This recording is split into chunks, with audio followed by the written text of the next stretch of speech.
इस देश में लगातार पिछले कई महीने से लगातार, हालांकि सालों से चल रहा है, पर पिछले 3-4 महीने से तो ज़बरदस्त तरीके से ही चल रहा है। कभी जो है हिजाब का मसला चल रहा है, कभी मस्जिदों पे चढ़ के जाए उनके मतलब भगवा झंडे लगाए जा रहे हैं, है ना। मतलब ये सारी चीज़ें लगातार चल रही हैं। कभी जो कुतुब मीनार को खोदने की बात होती है, कभी जामा मस्जिद को खोदने की बात होती है, ज्ञानव्यापी चल ही रहा है, मथुरा का मसला भी चल रहा है, मतलब चारों तरफ ताजमहल खोदने की बात हो रही है ना। लेकिन आप पहुँचते पहुँचते पैगम्बर साहब तक पहुँच गए। मतलब पूरी दुनिया में इस्लाम को मानने वाले लोग जो हैं, उनके लिए पैगंबर साहब से बड़ा तो कुछ है नहीं, कोई है नहीं। अगर आप वहां से पहुंच जाएंगे तो रिएक्शन पूरी दुनिया में होगा नहीं होगा। और फिर आप देखिए कि हमारे जो हैं खाड़ी देशों के साथ कितने गहरे संबंध रहे हैं हमेशा से। दुनिया में कुछ भी होता रहा, कैसी भी स्थिति रही, लेकिन खाड़ी देशों के साथ हमारे संबंध हमेशा बरकरार रहे हैं और अच्छे संबंध रहे हैं। हमारे व्यापार 11% व्यापार वहीं से होता है। आप देखें पिछले साल की जो रिपोर्ट आई है, 6 लाख करोड़ रुपया विदेश में रहने वाले एनआरआई ने जो यहाँ इंडिया भेजा है, उसमें से 3,60,000 करोड़ के लगभग तो अकेले खाड़ी देशों से आया है। 1.5 करोड़ लोग वहां रहते हैं। इस तरह के बयानों से उन लोगों की जिंदगी, उन लोगों का रोजगार, उन लोगों की जो नौकरी है, क्या उसे आप दांव पे नहीं लगा रहे हैं? वो खतरे में नहीं है, व्यापार खतरे में नहीं पड़ जाता है। और सबसे बड़ी बात आप ये देखिए, आप पैगंबर मोहम्मद साहब के ऊपर बोल रहे हैं बिना ऐतिहासिक तथ्यों और साक्ष्यों के। अगर कोई राम के ऊपर बोले, कृष्ण के ऊपर बोले, हनुमान के ऊपर बोले, शिव के ऊपर बोले, दुर्गा के ऊपर बोले, तब कैसा लगेगा आपको? आप बोलिए ना, कैसा लगेगा? तो अगर आपको बुरा लग सकता है और आप ये बोल रहे हैं पैगंबर मोहम्मद साहब के विषय में, या ईसा मसीह साहब के विषय में आप बोलें, या किसी के भी विषय में आप बोलें, तो उनको भी तो ऐसा लगेगा। तो क्या चाहते कि सिर्फ इसी बात पे देश के लोग लड़ झगड़ कर जो है आपस में एक दूसरे को मार काट करें? यही चाहते हैं क्या? शायद यही चाहते हैं लोग। जबकि हम लोगों को मिलकर रहना चाहिए, साथ रहना चाहिए, एक दूसरे का सहयोग करते हुए अपने आप को और इस देश को आगे बढ़ाना चाहिए।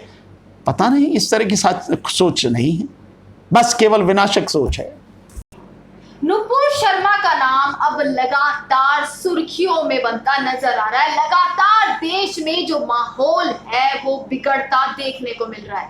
कहीं कोलकाता से लेकर दिल्ली तक हर जगह अब प्रदर्शन जारी है कि नुपुर शर्मा को जल्द से जल्द गिरफ्तार किया जाए, परंतु अब तक कोई गिरफ्तारी नहीं हुई है। इसी मुद्दे पर बातचीत करने के लिए सुप्रीम कोर्ट के वकील भानु प्रताप जी हमारे साथ मौजूद हैं।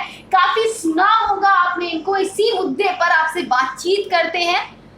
पहले एफआईआर नहीं हुई, जब प्रेशर आया बाहर की कंट्री से तो एफआईआर हुई, परंतु लगातार जिस प्रकार से प्रदर्शन हो रहे हैं, गिरफ्तारी की मांग हो रही है और गिरफ्तारी नहीं हो रही है। क्या लग रहा है इस मुद्दे पर, क्या कहेंगे? तो बहुत सीधा है, सरकार का पूरा संरक्षण उनको प्राप्त है, तो इसी वजह से गिरफ्तारी नहीं हो रही। अन्यथा अगर सरकार का संरक्षण नहीं होता और कानून को लागू करने वाले लोग भेदभाव नहीं करते, ईमानदारी से जो कानून में है वो सबके लिए, जैसा संविधान भी कहता है कि कानून के समक्ष सब लोग समान हैं और कानून का सभी को समान संरक्षण मिलेगा, तो उसी तरह से काम होना था। लेकिन यहाँ क्योंकि लागू करने वाले लोग एक पक्षीय हैं, वो निष्पक्ष नहीं हैं, तो अपनी हिसाब से उसको लागू कर रहे हैं और जिसको सरकार का संरक्षण प्राप्त हो उसे कौन गिरफ्तार करेगा? अब तो नहीं है संरक्षण, अब तो नहीं, पूरी तरह से संरक्षण प्राप्त है। तो पार्टी से 6 साल के लिए उन्हें निलंबित कर दिया है। नहीं, ये निलंबित करना, ये और हटा देना, ये सब आईवाश है और कुछ नहीं है, केवल दिखावा है। अभी प्रेशर में है, दिखा ये दिया कि हटा दिया है। आप इसको 2 तरह से देखो। आप मुझे ये बताओ कि ऐसे कितने लोग हैं जो भाजपा में नहीं हैं या भाजपा से जुड़े हुए संगठनों में नहीं हैं और उन लोगों को सरकार से सुरक्षा मुहैया कराई गई है? बताओ कितने लोग? उसको आपने पार्टी से हटा दिया, लेकिन गृह मंत्रालय ने सुरक्षा प्रदान कर दी है। सो ये सारी चीजें, ये सब आप इनको अलग अलग करके नहीं देख सकते, इनको पूरे को एक ही परिप्रेक्ष्य में आपको देखना पड़ेगा। और उससे यह सिद्ध होता है कि अंतर्राष्ट्रीय प्रेशर के तहत दिखाने के लिए जरूर पार्टी से हटा दिया गया, एफआईआर करवा दी गई है। और एफआईआर भी बड़ी मजेदार है कि एफआईआर एक व्यक्ति के नाम नहीं है, 32 लोगों के नाम हुई है। बात एक पे चल रही है, 32 लोगों के नाम हुए, वो सारे के सारे जो है उसमें, तो ये ठीक है। पर आपको नहीं लगता सर, एक समुदाय की बात यहाँ पर हो रही है कि समुदाय प्रदर्शन करने का हक है, पर पत्थरबाजी करने का हक तो इस लोकतंत्र में किसी को नहीं दिया गया है ना। बिल्कुल आपने सही कहा है कि पत्थरबाजी का किसी को हक नहीं। इसीलिए तो मेरा कहना यह है कि कानून को सभी के साथ समान व्यवहार करना चाहिए। नहीं करना चाहिए, लेकिन हो क्या रहा है, कानून एक पक्षीय कार्रवाई कर रहा है। मैं बहुत छोटे से उसमें बताता हूं आपको, इससे दो चीजों से आप समझ जाएंगे। दिल्ली यूनिवर्सिटी के प्रोफेसर है प्रोफेसर रतन लाल जी, हाँ। उन्होंने ऐतिहासिक परिप्रेक्ष्य में ऐतिहासिक साक्ष्यों और तथ्यों के आधार पर, क्योंकि वो इतिहास के प्रोफेसर हैं हिंदू कॉलेज में, उन्होंने ज्ञानव्यापी के ऊपर कमेंट किया था, बताया था उन्होंने। उनके खिलाफ एफआईआर करवा दी गई, उनको अरेस्ट भी कर लिया गया, कोर्ट में पेश किया गया। और यहां पूरी दुनिया में हड़कंप मचा हुआ है। एफआईआर भी इतने प्रेशर के बाद हुई है, गिरफ्तारी अभी तक भी नहीं है। तो कहां है, ये भेदभाव नहीं है। दूसरी बात, पत्थरबाजी हो रही है, जो भी कोई हो, चाहे मैं ही क्यों ना हूं, अगर कोई भी गैर कानूनी तरीके से काम कर रहा हो तो उसके खिलाफ कार्रवाई होनी चाहिए। सबने देखा जहांगीरपुरी में जो हुआ, तलवार लेके, हथियार लेके, पिस्टल लेके, कट्टे लेके लोग प्रदर्शन कर रहे हैं। इससे पहले कभी आपने किसी हनुमान जयंती पर या किसी और त्योहार पर इस तरह से सार्वजनिक रूप से हथियार लेकर प्रदर्शन देखा कभी? खैर किया। कानून यह कहता है कि गैर कानूनी तरीके से अगर कोई हथियार लेके चलता है तो उसके खिलाफ जो एक्ट है, आर्म्स एक्ट है, उसके तहत कार्रवाई होगी। एक भी गिरफ्तार हुआ नहीं हुआ, और ऐसा एक जगह नहीं, कितनी ही जगह लगातार हो रहा है। कोई भी आर्म्स एक्ट में गिरफ्तार हुआ नहीं हुआ। अभी लेटेस्ट आ जाइए आप पत्थरबाजी के लिए। पत्थरबाजी हुई, दोनों तरफ से हुई, आपने और हमने सबने देखा, सबने वीडियोस, एक नहीं कितनी ही वीडियोस हैं कि जो मुस्लिम पक्ष के सामने जो दूसरा पक्ष था, उस पक्ष ने न केवल पत्थर फेंके बल्कि गोले फेंके, सबने देखा। और पुलिस वहीं खड़ी है। उनके खिलाफ क्या कार्रवाई हुई है? जो 50 लोग गिरफ्तार हुए हैं वो सारे के सारे मुसलमान, और जिन 40 लोगों की फोटो लगाई गई वो सारे के सारे मुसलमान हैं। तो ये एक पक्षीय कार्रवाई क्यों है? उनके घर पे बुलडोजर चलाने की, उनकी संपत्ति कुर्क करने की जो आप कार्रवाई कर रहे हो, ये सब एक पक्षीय है।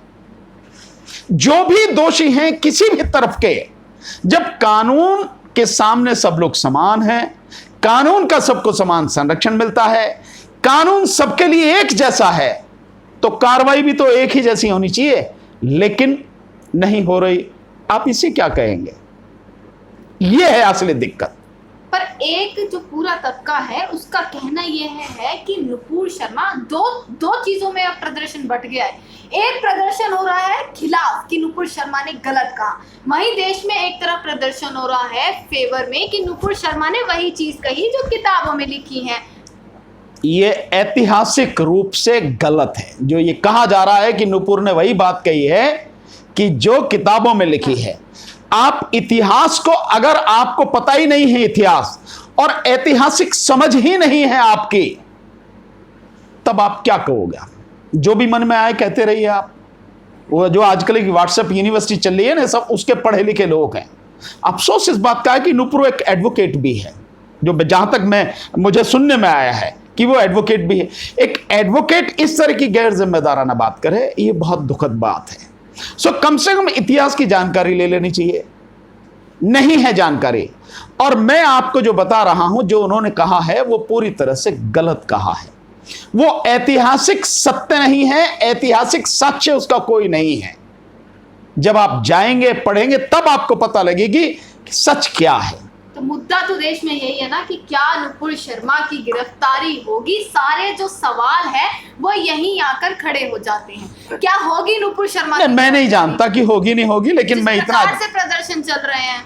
नहीं, मैं नहीं जानता कि क्या प्रदर्शन लोग कर रहे हैं, क्या है, मेरी जानकारी में नहीं है। पर मैं सिंपल इतना जानता हूं, कानून को लागू करने वाले लोग अगर निष्पक्ष रूप से उसे लागू करेंगे तो निश्चित रूप से एक्शन होगा, और अगर बेईमानी करेंगे उसे लागू करने में, एक पक्षीय उनका रवैया होगा, जैसा संरक्षण उसको मिला हुआ है सरकार का, तो फिर वो उसी हिसाब से होगा, फिर कहां गिरफ्तारी होगी। लेकिन बात केवल गिरफ्तारी की नहीं है। चलिए, एक व्यक्ति आज गिरफ्तार हो गया, कल कोर्ट में पेश होगा, आने वाले समय में चाहे साथ के साथ ही हो जाए, चाहे 2, 4, 10 दिन बाद हो जाए, महीने 2 महीने बाद हो जाए, बेल मिल जाए, हाँ। ठीक है ना। इसका जो नेट असर है वो असर क्या है, ये सारी चीजें रुकेंगी या नहीं रुकेंगी? मुझे नहीं लगता कि इस सब के बावजूद भी ये सारी चीजें रुकेंगी। क्यों नहीं रुकेंगी? क्योंकि उसको कंट्रोल करने वाले जो लोग हैं वही ये चाहते हैं कि इस देश में हिंदू मुस्लिम का जो झगड़ा है वो करा दिया जाए, सांप्रदायिक दंगे करा दिए जाएं, इस देश का माहौल खराब कर दिया जाए। उनकी राजनीतिक रोटी ही इस चूल्हे पर सिकती है हिंदू मुस्लिम के पे, इसलिए वो नहीं चाहते। जनता का भी तो रुझान इस तरफ नहीं, है ना। जनता की बात अगर जनता ही तो यही चीजों को देखना पसंद करती है शायद। नहीं, देखिए, दोनों तरफ से कह सकते हो आप, जनता देखना भी पसंद करती है, लेकिन बात यह है कि जब इन चीजों की कोई सीमा नहीं रहती है, लगातार होती रहती है, तो जनता कब तक बर्दाश्त करेगी? आप देख रहे हैं पिछले 2-3 महीने से लगातार ये हो रहा है। और अभी जो शायद बीजेपी नहीं, अपने अंदर की कितने लोग हैं उनके, और किस तरह से वो काम कर रहे हैं, किस तरह की हेट स्पीच दे रहे हैं। मेरी जानकारी में जो आया कि 38 लोगों की लिस्ट तो कम से कम बीजेपी ने बनाई। ये तो बीजेपी की बात है जो उनकी अपनी है, और जिसमें पुराने सब कैबिनेट मंत्री भी हैं, कई सांसद भी हैं, विधायक भी हैं, और उनके जो है नेता हैं। इसके साथ साथ उन लोगों ने पिछले 8 साल में 8000 बार इस तरह की घृणा भरी, नफरत भरी स्पीचें दी हैं, बातें कही हैं। तो कोई सीमा तो होनी चाहिए। इन लोगों के खिलाफ क्यों कार्रवाई नहीं हुई? क्योंकि उनको सरकार का संरक्षण प्राप्त था। माननीय प्रधानमंत्री क्यों इस बात पर चुप हैं? क्योंकि उनका संरक्षण उन्हें मिला हुआ है। वो चाहते हैं, प्रधानमंत्री नहीं चाहते कि इस देश की जनता का ध्यान जरा भी महंगाई के मुद्दे पर जाए, शिक्षा के मुद्दे पर जाए, स्वास्थ्य सुविधाओं के मुद्दे पर जाए, बेरोजगारी पर जाए, किसानों की बदतर हालत पर जाए, मजदूरों की बर्बादी पर जाए। जो ओआरओपी के लिए सैनिक लड़ रहे हैं तब से 2014 से, जिसमें 2014 के चुनाव से पहले मोदी जी ने वादा किया था, उस पर जाए। लगातार उनकी हड़ताल चल रही है, जंतर मंतर पर रोज हड़ताल होती है उनकी। इसके अलावा जो पुरानी पेंशन का मसला है जो लगातार उठ रहा है, लाखों की संख्या में जो सरकारी कर्मचारी हैं, 2004 में अटल बिहारी वाजपेयी सरकार ने जो नई पेंशन योजना लागू की थी, पुरानी खत्म कर दी थी, तो उस पुरानी पेंशन को लागू करने के लिए जो लोग संघर्ष कर रहे हैं, महिलाओं की स्थिति है, लगातार अपराध बढ़ रहे हैं, इन सब चीजों पर ध्यान न जाए, जनता इन पर आंदोलन न करने लगे, सरकार मुसीबत में ना आ जाए, इसलिए ये सारे मुद्दे उठाए जा रहे हैं। धर्म को धंधा बनाकर लोगों की भावनाओं से खिलवाड़ किया जा रहा है। मतलब तो पहले यही है ना कि पहले जनता को समझना चाहिए, या तो पहले जनता इन मुद्दों पर सड़कों पर आए, तभी तो ये अजान, हनुमान चालीसा, कुतुब मीनार के विष्णु स्तंभ बना देना, ताजमहल के कमरों का राज, ऐसे मुद्दे तभी तो गायब हो पाएंगे। नहीं, जनता से पहले उन लोगों को समझना चाहिए जो सत्ता में बैठे हैं, जिनके पास सारी ताकत है और जो बेवजह इन मुद्दों को उठाते हैं। जनता की हालत देखिए आप, जनता की हालत क्या है आप समझिए। आप आज की तारीख में जनता की हालत इतनी बुरी है जो देश में पहले कभी नहीं थी। जो बेरोजगारी जितनी भयानक है, आप उसका आंकड़ा लेके, अभी मैं दैनिक भास्कर की एक रिपोर्ट आई है, उसमें यह बताया है कि 45 करोड़ लोग इस देश के ये उम्मीद ही छोड़ बैठे हैं कि उन्हें कोई रोजगार मिल सकता है इस देश में। 45 करोड़ लोग। सीएमईआई के डाटा के मुताबिक इस देश में 90 करोड़ लोग ऐसे हैं जो नौकरी कर सकते हैं, रोजगार कर सकते हैं। उनमें से 45 करोड़, दैनिक भास्कर की रिपोर्ट है ये, 45 करोड़ लोग उम्मीद ही छोड़। आप सोचिए कि आदमी प्रयास कर रहा है, उसे नौकरी नहीं मिलती तो समझ में आ रही है, लेकिन वो प्रयास करना ही छोड़ दे कि मुझे मिलेगी नहीं, पहले से ही ये मान के बैठा है। इतनी बुरी स्थिति में देश आके फंस गया है। सरकार की जिम्मेदारी नहीं उस पर ध्यान दे। सरकार क्यों इन सब चीजों पर ध्यान दे रही है?